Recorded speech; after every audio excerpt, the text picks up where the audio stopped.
এ বাংলাদেশ একটি স্বর্ণের দেশ, আলহামদুলিল্লাহ। আমরা মিলেমিশে আছি, মিলেমিশে থাকতে চাই। আমাকে যখন প্রশ্ন করা হয় কিভাবে এই দৃঢ় প্রত্যয় আপনার জন্মালো, আমি বলি আমার দেশে 3 লক্ষ মসজিদ আছে।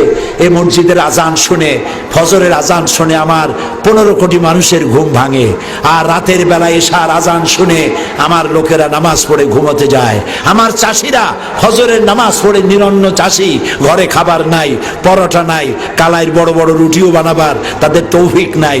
পান্তা ভাত খাইয়া, গামছা কোমরে বাঁধা, তারপরে গরু নিয়ে হাল চাষ করতে যায়। চাষ করতে করতে হাতে ঘড়ি নাই, সূর্যের দিকে তাকিয়ে দেখে সূর্য পড়ন্ত, জোহরে রক্ত হয়ে গেছে। কাদা পানি দিয়া কোন রকম উজু করে কোমরের গামছা খুলে মাথায় বেঁধে ক্ষুধার্ত পেট নিয়ে জমিনের আইনের উপরে দাঁড়িয়ে আমার চাষি আল্লাহকে সেজদা দেয়।